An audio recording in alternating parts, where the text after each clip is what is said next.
What's up, everybody? Welcome to the iProv vlog on a very special Friday edition. I'm Jordan Smith, the VP of Sales and Marketing at iProv, and I've got our two familiar guests at this point in the week.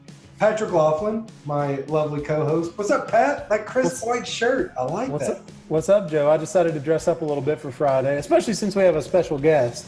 Yeah. He's sort of a fashion plate himself, so I got to compete a little bit. That special guest being, you guys are familiar with him, Jake Whisenant. I always say your last name wrong? That's right. Whisenant, did I get that right? Yeah. Yeah, look at that. It also depends if you talk to people in the northern, like in Indiana, where other families from, it's Whisenant. Whisenant? Yeah, I've said it like that before too. That's why I've avoided saying it until Friday. Let's just at least pretend that we know the people that work for us.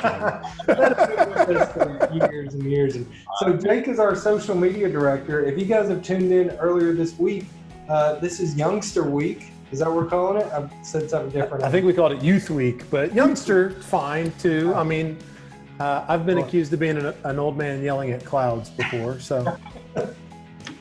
Youngsters. So we wanted to bring Jake in for a couple important topics that we had, which is, how to motivate kind of younger people, whether you're trying to sell something or motivate them to come to your company. But Jake's specialty and the reason that he's with iProv is he knows all things social media. So we thought we'd do something different today. Usually we're talking about big kind of leadership stuff. But today we thought we'd do kind of a tactical Friday thing and pick Jake's brain a little bit about all things social media. So, Jake, I know we kind of sprung this on you, but you ready? I have so many questions. I'm ready. I may not, if I don't have an answer, Well, first off, let's start with what you see out there on the horizon. Where should businesses be looking to take advantage of the sort of next big platform? Yeah. Okay. Well, are we talking more in terms of like their organic branding presence, or are we talking more of like how are we going to put paid ads out there on a platform? I mean, I think that every business needs to be in the business of audience building right now. I think that's how you grow your business. That first 1,000 fans is so critical. So let's just talk about where somebody can go to grow an audience right now. So one of the easiest and hardest platforms right now, and I'm so ashamed to say how much I love it, is TikTok. It's okay. Jordan is also a TikToker too. It's so addicting, and you don't realize the time you've killed on there. And we've also got to speak to some people that are pretty, have big followings on TikTok. So I think that the thing is that people can put up a video on TikTok, and then overnight it will have 120,000 views. And it's things from like, funny dentists to I watched this really interesting video on this man who makes rings. Like he makes, rings, and he just went through his process. And then I followed his company because it was a really interesting video. Yep. And so it was also well edited. I will throw that out there. It was very but yeah, I think that TikTok has its ability is to show a personality and to be fun. And I think that a lot of businesses sometimes think that they don't belong there because maybe they're like not fun or not, whatever. But that's not true. Like if you can make like orthodontics fun, then like on TikTok, then you can make anything fun. Or like Dr. Netzel with his like optometry eye doc. Like if you can make that fun, then you can make the TikTok eye doc. He was a guest on our podcast. Yeah, everyone check it out. He's great. And so like I said, also the specialty thing, the making of the rings, or I follow a lot of artists on TikTok who show their paintings and stuff, like their processes. And then also I was mentioning on the flip side of that, like I was mentioning to Jordan today, that TikTok's about to roll out their national ad platform. Oh, wow. So it's going to be, right now it's just been beta tested and only big corporations could get in on it. So they're about to roll that out. The interesting thing with TikTok ads is you can't just put up an image. You have to create a TikTok video via TikTok. Oh, wow. So when is iProv getting on TikTok, Jake? As soon as we're allowed to. So I put in for it like. No, but when can we just build our brand page on TikTok? Oh, okay. We need more in person. Yeah. Well, the good thing about me on that. Hey, Jordan will be more than happy to be our TikTok ambassador. I love it. All you do, we just play a song that is really popular with the dance, and we'll just put. I mean, that's what's nice about TikTok is I love what you talked about as far as the guy with the ring being able to show their process. But also follow a lot of companies where it's just somebody standing there doing something interesting. While they make the platform really easy, where you can just edit in different marketing tips or different things that you're doing or different processes. That's the other thing. I think people are like, I don't know how to do that, but the editing software on TikTok is just so user friendly. Like it's just go ahead. But whatever. Like so let's talk about that's what's new and emerging. Let's talk about the dinosaurs. Let's talk about the OG. Let's talk about Facebook and let's talk about Twitter. Talk to me about their place in the world these days. They're struggling to find it. I feel like not really? Facebook. Facebook has a very set audience who doesn't deviate. As many people that say that they're leaving Facebook, the statistics show that they come back within 3 months. So Facebook is like that thing that you just literally can't quit. Facebook ads are always going to do well, or not always going to do well, but are always going to have an audience. Let's rephrase that. The catch is getting the correct audience and making sure that you're not wasting ad dollars on hitting people that don't want to see your ad. But Facebook also is very smart with their ad building business, with being able to target demographics. I know everyone gets really touchy when they talk about information that Facebook has about you, and I've just kind of resigned that they have everything about me, so it's fine. But we wouldn't be able to be as effective with our targets if they didn't collect that information. And also, people don't realize that Facebook wouldn't be as fun for them if they didn't collect that information.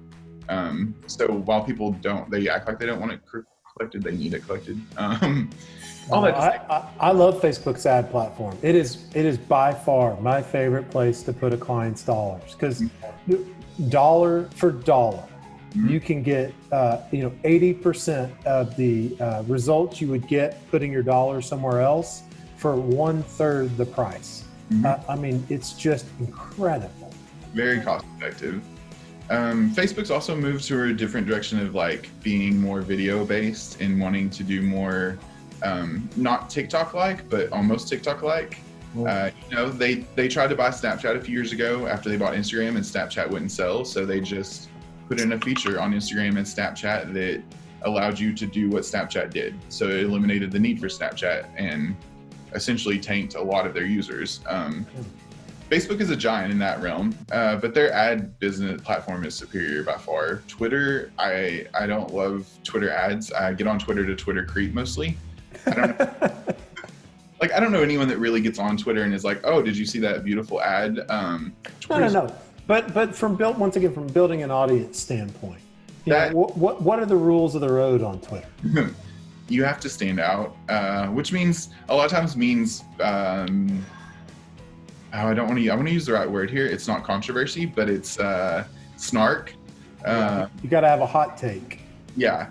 However, you also can't, a small business with 12 followers can't go out there and just start being snarky to everyone in the comments. They're not, Yeah, it might work for Wendy's. It might not work for Supply, Yeah, you have to understand who your audience is and have an audience built in order to do that.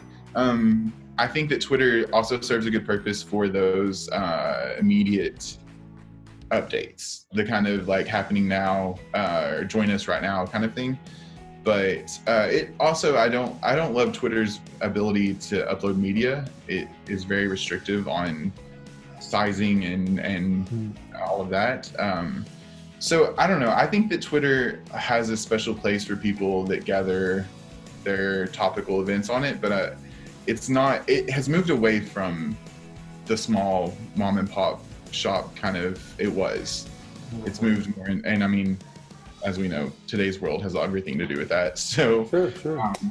And so, I mean, it's also hard to get on Twitter and see a lot of good news a lot. So I think I have a lot of friends my age that don't use Twitter anymore because it's all just negativity and bashing.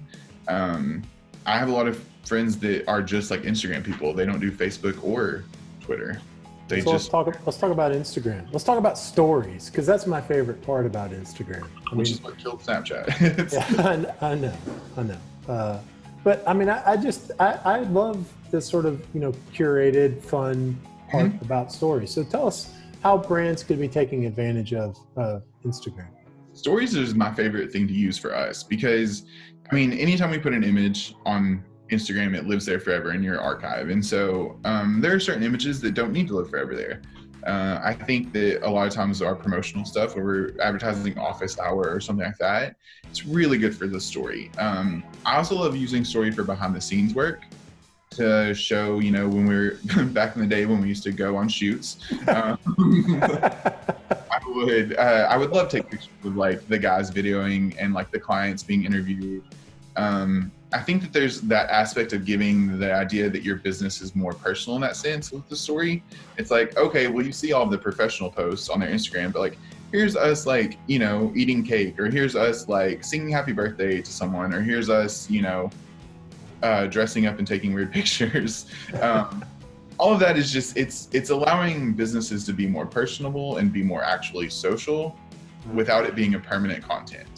And not that their content's bad and shouldn't be permanent. I'm just saying it's like that thing that I watch stories more than I scroll on Instagram. Like I'll get on Instagram and watch the stories that are up, all my friends and celebrities I follow, but I rarely scroll through Instagram.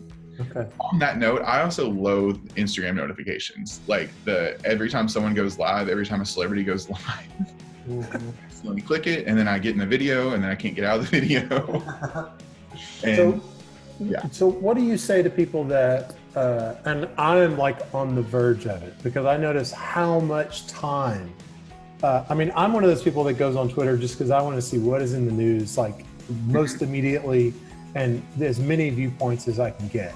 But it is like such a time suck. I could read a book on my phone, or I could surf Twitter. And every weekend I just think I'm going to delete them all, and I'm not going to look at them anymore. What's your take on that, Jake? I think that 2 years ago I would have been like, yeah, delete, like, step away. And then I think that social media became very topical, not just with 2016 was a tumultuous year for social media. 2018 was an even kind of weirder year because we knew what could happen and we still just let things happen. But within the last 2 months, I would say that's where you get so much information. I mean, you get resources, you get intel, you get for example, I think that you get more personal. So I don't know, I would say keep it, if nothing else, so that you're seeing more than just what is being shown, that's being captured, because this is a really weird, anything can be edited. Any film can be edited. Any screenshot can be edited. So I don't know. I always am like, when people see something that grabs your attention, like dive into social media on Twitter or Reddit or something like that. And someone has investigated that. And if it's a Photoshop or a hack, they've taken it apart. Like, so I would say use it. If you're not using it for the social side of it, use it for the topical, like everyday information side of it. However, we're also all being quarantined. Be social on social media, like have fun with people. Facebook recently lost their messenger that is to compete with Zoom that we're on now, but they released this desktop messenger that you can invite people into your room and you can create this kind of party or whatever you want it to be. So Facebook is trying so hard to go back to just being social, and I appreciate that, because even for businesses, social is good. That means that we can sort of showcase our personality while also paying for ads to showcase our business. I think is a beautiful thing about Facebook. And so that's sort of my last sort of question for you, Jake, is, we talk a whole lot about posting, but I think that the real beauty of these networks is the engagement side, where you can have a conversation based on a post. What are your tips for businesses to start those conversations? Everyone always is like, how do I be engaging? And the thing is, you have to put out engaging content, which sounds easy and also cliche. But the thing is that engaging content, for a business that is a restaurant, putting out engaging content can be a beautiful picture of like a cheesecake. And sometimes that is enough to get the people in the comments being like, I want to try that, or they'll tag their friend. Some of the more hack ways to do it would be comment with, who you would bring to eat this cheesecake with you. Engaging content for a lot of our healthcare clients is patience. They see themselves, they share. They see their friend, they share. You know, they see their friend's baby, they share. Or they comment like, oh, I know that, you know, I know this person, or they tag that person. And so when they tag that person's friends get shown it in their mini feed. I mean, not all of them, but like, what is it, 30 something percent anyway. So basically every time that it gets commented on, someone gets tags in it, someone shares it, you grow it by like 30%. So you want to do that. And sometimes you have to play to the thing where it's like, what's your favorite blah, blah, blah. But a lot of times I would say that, especially for local small businesses, it is showcasing people that are in your community that come and participate in your business, whether it's clients, patients, customers, however you label them, whatever they are, showcase them, get a testimonial, get them on video. Like, that's the great way. And every time you have someone that's like, oh, I know them, and they tag them in it, even though that person probably knows they're in the video, it still like gets the engagement going. And then someone else comment, you know, some of the most engaging people, also just side note, I know I'm talking forever, I apologize, but side note, one of the most engaging on social is 55 and up. So like gearing content to what will engage the 55 and up crowd is really important a lot these days. Even if they're not maybe your demographic, they will engage with your post, which will send your numbers to the roof, which will make your post more visible, which is free advertising. I can tell you why that is. I know why they're the most engaged group. What is it? They don't care about their personal brand. Oh, true. They are way beyond caring about who cares what they put out there. That's true. There is no like personal brand, or I've got to, I mean, millennials no are very fucks creative given. social persona. They curate their social, even I'm guilty of it, my friends are guilty of it. Like, you know, we have a very clear aesthetic, and you're right. Like 55 and up, they're there to engage. Like they're there to be social and to talk to people or whatever it may be. Well, I'll add a second thing to that too, which is, and to hit on something that you said, is they're there to be social, and that's where their friends and their audience is. So maybe that is their brand, the same way that the brand for a bunch of 16 to 24-year-olds is on TikTok. And the brand for all the 24 to 36-year-olds is on Instagram. And, you know, they're posting on there and they're active because that's what they're seeing their friends doing. And that's part of their social network right now, especially while we're all sitting at home. So, Great. I think that's a kind of a great thing that you alluded to. So, and just to be genuine with your own voice. I mean, you mentioned some very specific things, but you can tell if somebody's being snarky, but that's not quite their culture or their organization's voice. Yeah. It seems like it's really out of place. Same as if you've got a friend that's usually really calm and he steps in your house and he starts screaming, oh shit, what's the matter with him? It's right. The same with, you know, you can tell the same thing with brands. So just be genuine and know that it's just like anything else, it's a lifestyle change, not a workout. You're not going to get results post 1, post 2, post 20. You just got to be consistent with it. So Jake, I've heard you tell people that before, is if you're looking at kind of, there's no silver bullet. The only thing is find your audience and just be consistent with your message. Be real. Yeah. And like, as far as posting, like if your grandmother would cut it out of a newspaper, then like post it, like it'll probably get engagement. Like that's a great tip. That's a perfect spot to end. I love that. Well, everybody have a great weekend. Jake, we appreciate you being a guest. Pat, as always, looking crisp in the white shirt. I love it. Everybody, like, comment, share. For those of you guys that came to office hours yesterday, thank you so much. If you don't know what the hell I'm talking about, then you need to come to office hours next Thursday. So I'll see you there. Find Jake on social. He'll tell you all about it. Oh, yeah. And if you've got any specific questions about social, holler at any one of us. We always say, you know, we'll have a conversation no matter what. So reach out to us and let us know. If you've got some social pains, we can at least talk you through some ways to solve it. So have a great weekend. And until next time, peace, young peeps. See y'all.